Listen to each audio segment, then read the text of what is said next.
Ito na, start na ang aking ampalaya farming.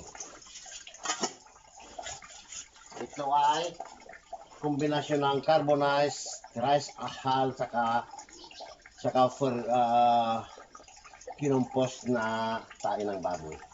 Hahaluin ko to. Hahaluin. Pag halo na, lalagyan ng tubig. Ilalagay na sa seedling tray. Isa-isa ko nang ilalagay yung ano nga ba yun? Yung buto ng ampalaya. Sandali na, habang nakahalo. Halo.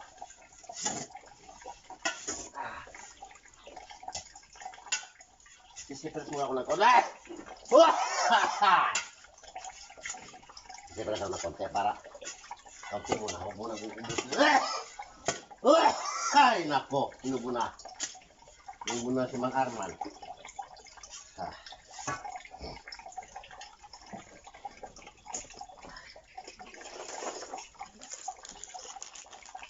Ito ay trichoderma.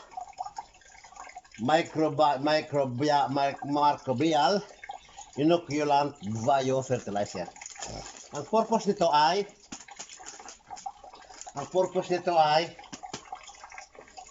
para magkaroon ng initial na fertilizer. At the same time, ito yung mga bakterya to, friendly bacteria na dadami siyang lalaban doon sa mga bad bacteria or bad fungus.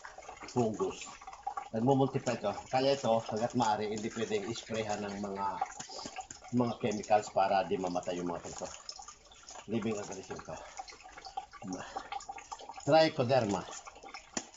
Sandali, hihalo ko na muna. Sandali po. Kukuha paglayat. Hihalo ko.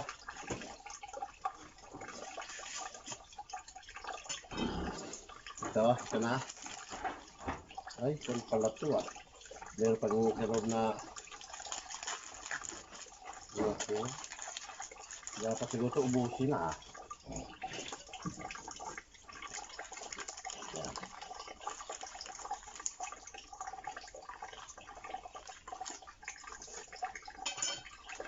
Trichoderma. Ihahalo ko. Dapat siguro meron akong mas dito pero wala. Ihaluan ko ng trichoderma, and trichoderma. Gagawa rin ako ng sariling kwan. Yung sinasabing lactobacillus. Yun na nga. Hindi ko alam. Yan. Tama na yan. Yan ang magtutulong sa paglaban ng mga bakterya. Haluin. Halo.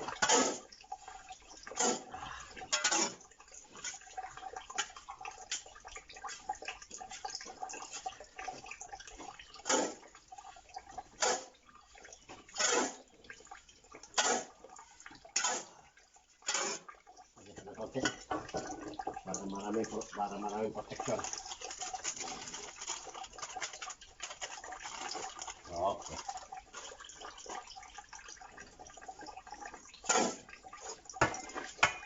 Okay. Salamat po. Pwede na yan. Ito. Naka-ready na yung lalagyan na ko. Pinaglalagyan ko na ng mga galgal at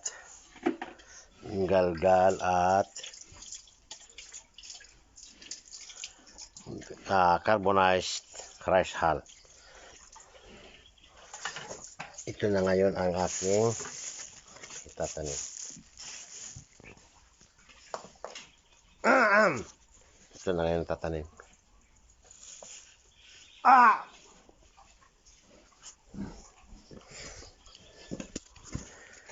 Every day I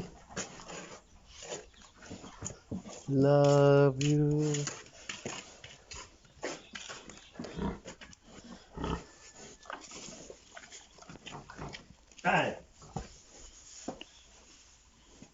Ito ngayon ang East-West Mestiza F1. Ang laman ng bawat lata ay 500 seeds. Meron pang silica gel para di magkaroon ng moisture. Ito, coated to man ng chemicals. Ito ang buto ng dito lumalabas ang tanim. Pag nababad to, ay, dapat may upuan. Dito aroy. Tatanim pa, takataas ang matulis. Taas ang matulis. Matagal pala to. Matulis, itataas.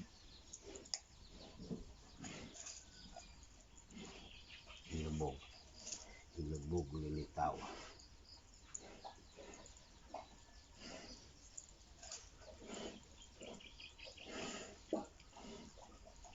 Ayan, nakataas ang matulis. Ito ang aking yun, tapos na maglagay ng mga buto. Makikita nyo na medyo mga pula-pula. Tinabunan uli ng kaunting lupa. Dito muna siya for 10 days.